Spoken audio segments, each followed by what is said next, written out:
오늘은 갑상선 기능 저하증에 대해서 이야기를 해보겠습니다. 제가 어제 가족 중에 아픈 분이 있어서 병원에서 간병을 좀 했는데, 병원에 가면 항상 느끼는 거지만 정말 아픈 사람들이 많고요. 또 본인 스스로 이렇게 움직일 수 없다거나 스스로 이렇게 뭔가 해결할 수 없는 분들, 참 너무나 안타까운 것 같아요. 갑상선 기능 저하증도 어떤 면에서는 스스로 해결하지 못하는 부분들이 상당히 있어서 이 부분들에 대해서도 좀 생각을 하면서 이야기를 할까 합니다. 자, 옛날 사람들이 질병에 이제 걸리는 근본적인 원인을 논할 때 두 가지 정도를 이야기를 했거든요. 첫 번째는 모든 질병은 허약한 상태가 그 바탕이 된다. 그 원인이라 하기는 좀 그렇고, 허약한 상태에서 어떤 자극 요인이 왔을 때 병이 생긴다는 거죠. 예를 들면 옛날에 그 동화에 보면 썩은 동아줄을 이렇게 잡고 올라가는 호랑이 떨어지잖아요. 끊어져 가지고. 그 호랑이가 무거워서 끊어졌습니까? 동아줄이 썩었기 때문에 끊어졌습니까? 당연히 동아줄이 튼튼하지 않았기 때문입니다. 자, 이것이 이제 몸 상태로 비유를 하는 거예요. 몸 상태가 허약하면은 작은 자극에 의해서도 염증이 발생하거나 아니면 어떤 질병이 발생할 수 있다, 이런 뜻입니다. 태풍이 불어도 약한 나무가 쓰러지죠. 약한 나무가 꺾입니다. 예를 들어서 여러분들이 그 어떤 물건을 들 때, 가벼운 물건을 든다 하더라도요, 허리가 약한 상태에서 든다면 삐겠죠. 허리가 튼튼한 사람들은 씨름 선수나 뭐 레슬링 선수처럼 이렇게 굉장히 이 허리 근육이 발달한 사람들, 무거운 물건 들어도 삐지 않잖아요. 허약한 상태, 몸이 허약한 상태에서는 작은 자극에 의해서도 타격을 받을 수 있다. 그래서 옛날 사람들이 모든 질병은 허약한 상태에서 발생한다, 이렇게 얘기했어요. 이게 첫 번째 개념입니다. 두 번째는 질병의 10중 8구는 담 때문에 생긴다라고도 얘기를 했거든요. 여기서 말하는 담은 여러분 그 담결났다 할 때 그 담이기도 하고, 가래 그 담이기도 합니다. 포괄적으로 담이라는 것은 몸에서 생긴 노폐물 또는 독소, 뭐 이렇게 표현할 수가 있는데요. 여러 원인으로 몸 안에 담이라는 게, 즉 노폐물이 많아지면 그것 때문에 질병이 생긴다는 것입니다. 이 두 번째 개념을 꼭 알아두시기 바랍니다. 첫 번째, 몸이 허약한 상태에서 병이 잘 생긴다. 이건 당연한 거고요. 그리고 몸에 생긴 여러 가지 담 때문에, 노폐물 때문에 질병이 생긴다. 이 두 가지 개념을 가지고 이제 갑상선 기능 저하증에 대해서 논하겠습니다. 여러분, 갑상선이라는 것은 에너지를 조절하는 곳입니다. 에너지 조절. 그러니까 우리 비유를 하자면 방 안의 온도가 뭐 24도에서 26도 이런 최적화된 온도가 있잖아요. 내 몸에도 36.5도라는 최적화된 온도가 있는 거죠. pH도 마찬가지고요. 이런 것들을 항상성이라고 그러는데요. 이것을 맞춰주는 것 중에 하나가 갑상선입니다. 그리고 거기서 분비하는 게 갑상선 호르몬이죠. 근데 여기에 문제가 생기는 거예요. 그렇죠? 근데 여러분 잘 생각해 보면 몸에 평소에 열이 많은 사람들은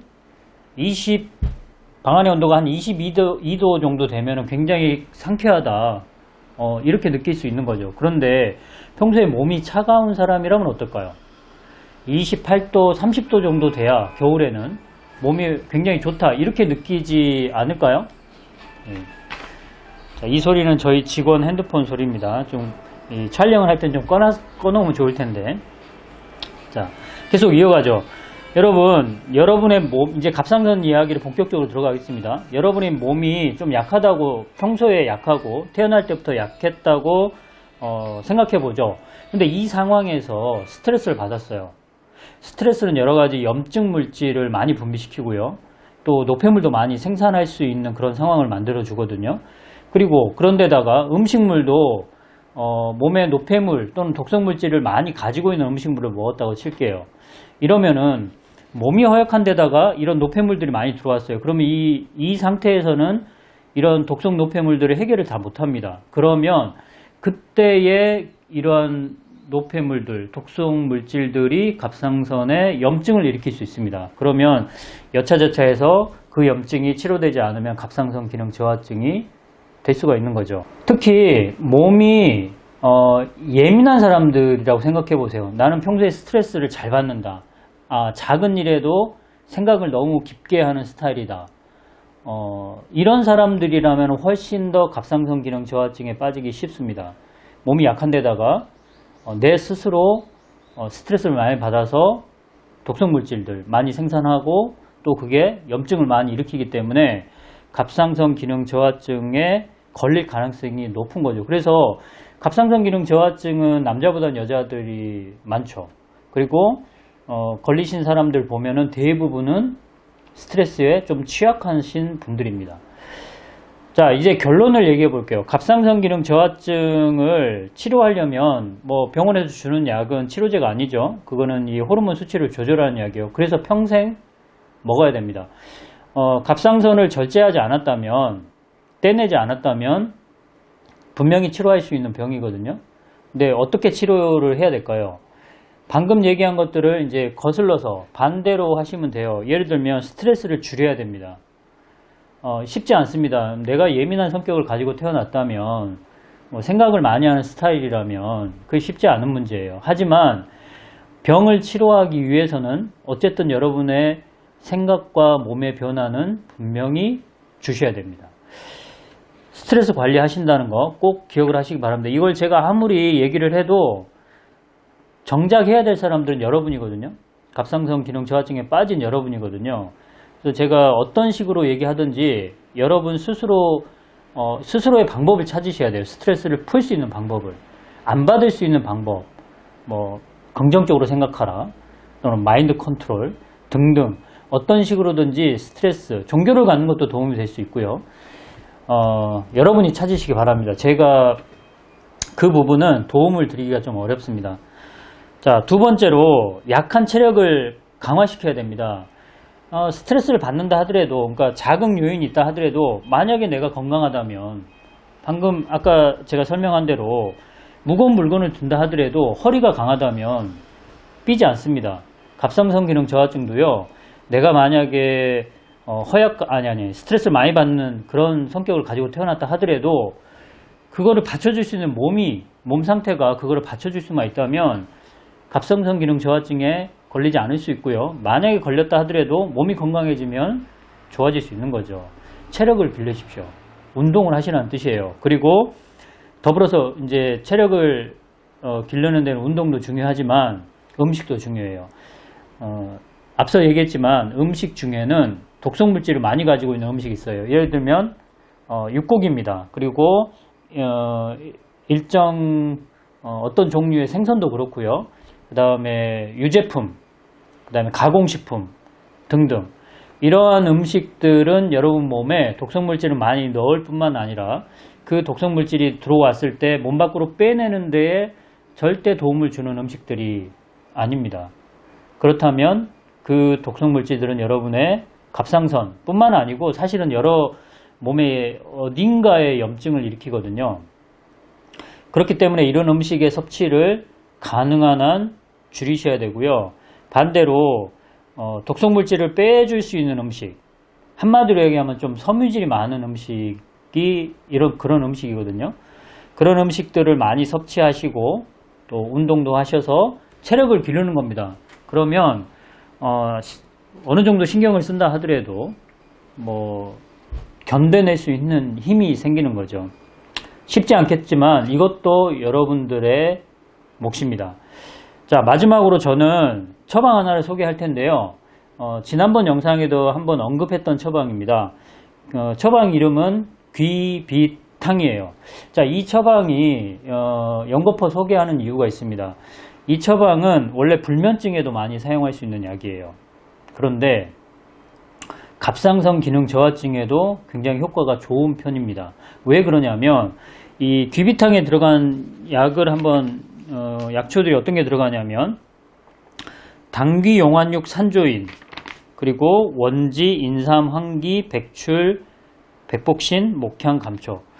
자, 이 처방에 들어가는 약초들을 여러분들이 익숙하지 않을 수 있기 때문에 제가 대략적으로 얘기를 해드리면, 당귀, 그 다음에 인삼, 황기, 백출, 이런 약들은요, 보약이잖아요.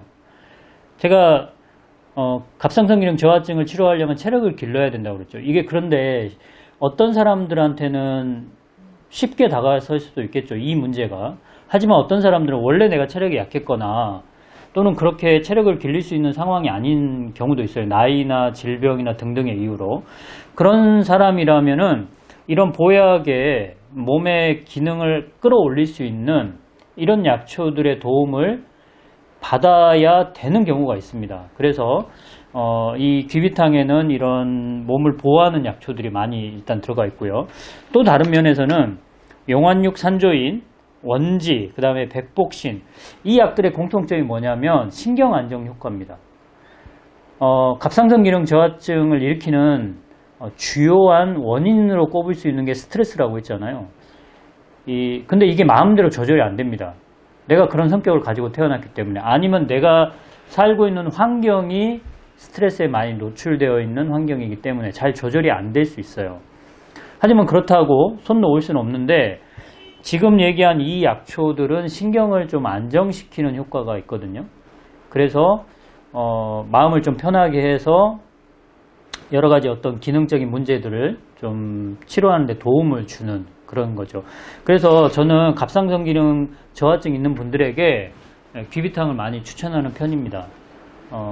몸도 보호할 수 있고 신경을 안정시킬 수 있는 아주 좋은 적합한 처방이라고 할 수 있죠.